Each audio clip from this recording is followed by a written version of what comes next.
সকালের কাজ মোটামুটি শেষ। এখন আমি বাসার দিকে যাই। সকালে কিছু খাওয়া দাওয়া করতে হবে।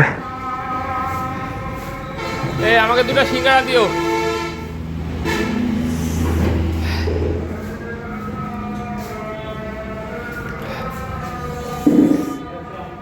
দুটো সিঙ্গাড়া দিও আমাকে।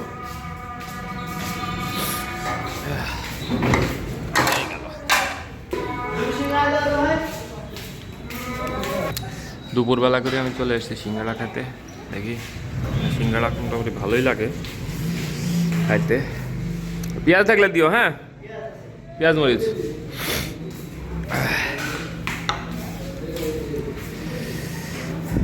যদিও একটা বাজছে, তারপরেও সিঙ্গাড়াটা খাই।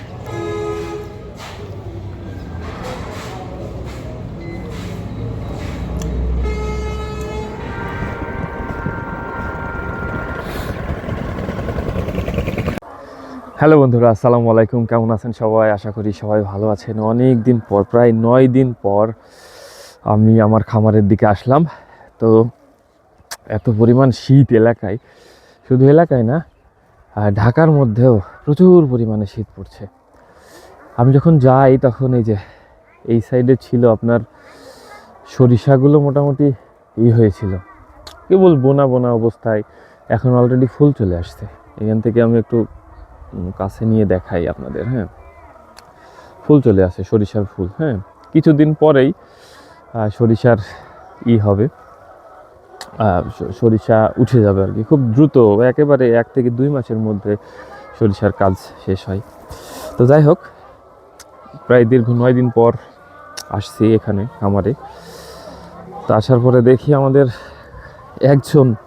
2জন আসে, এর মধ্যে একজন আবার আসেনি। তো একজনই কাজ করছিল, পরবর্তীতে আর একজন আবার আসলো। আমার গত ভিডিওতে অনেকে জিজ্ঞেস করেছিলেন যে এইখানে আমাদের যে খামারটা আছে, এই খামারটায় কীভাবে 7 লাখ টাকা লস হলো। তো শুনলে আপনারা হয়তো আশ্চর্য হবেন যে কীভাবে 7 লাখ টাকা লস হলো আমাদের।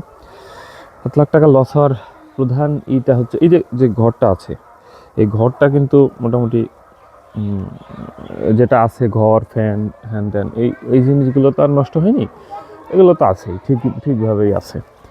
কিন্তু আমরা যে 4,75,000 টাকা মিনিমাম, 4,75,000 সাথে আরও 20,000, 4,95,000 টাকার কিনছিলাম, মুরগি কিনছিলাম, সেটা তো পুরোপুরি শেষ।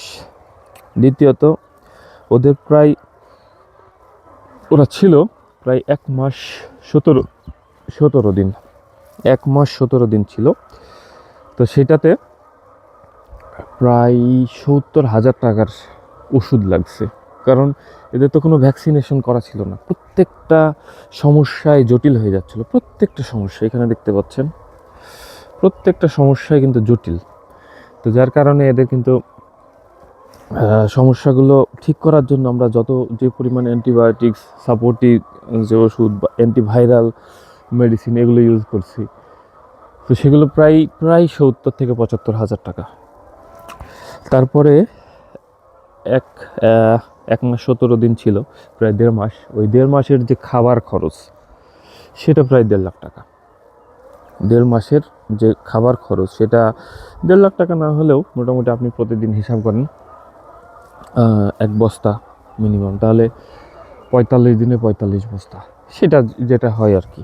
তো সেই অনুযায়ী কিন্তু আমাদের খাবারটাও লাগছে।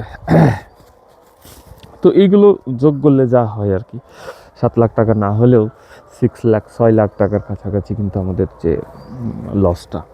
তো এটা একটা বড় লস আমার কাছে মনে হয়। এবং সব থেকে বেশি যে লসটা, সেটা হচ্ছে আমাদের সময়টা কিন্তু আসলে কেউ আপনাকে ব্যাক করে দিতে পারবে না। কারণ এই সময়টা আপনার ডিমের সময়, এই সময় মুরগিগুলো ডিম দেওয়ার কথা আর কি। কিন্তু আমাদের যে অবস্থা,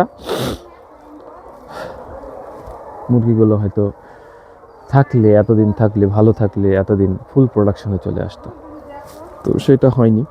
তো এটা একটা কারণ। অনেকে জিজ্ঞেস করেছিলেন যে ভাই এটা কীভাবে হয়, অনেক হয়তো বিশ্বাসও করেননি যে এটা কীভাবে সম্ভব। তো সেটা কিন্তু হয়েছে আমাদের।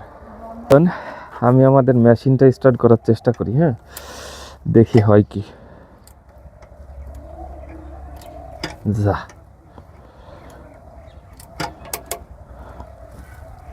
কিন্তু হয় না, স্টার্টই তো হয় না। দেখি এইটা করি, মাঝে মাঝে এইটা দিয়ে নাকি এটা এইটা একটু ঘোরালেও তখন আবার চাবিতে কাজ করে।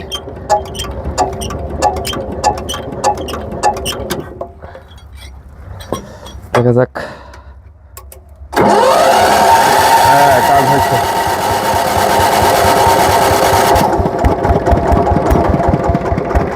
হ্যাঁ, স্টার্ট হয়েছে, মোটামুটি হবে আর কি। তো আমাদের জেনারেটর এখন কারেন্ট চলে গেছে, তো জেনারেটর স্টার্ট করতে হবে। জেনারেটরে কিন্তু আমরা মানে এইটা হচ্ছে পুরনো মেশিন, তো পুরনো মেশিনকে আমরা একটু আপডেট করে নিচ্ছি, ব্যাটারি সুইচ এইগুলো সব সেট করে নিচ্ছি।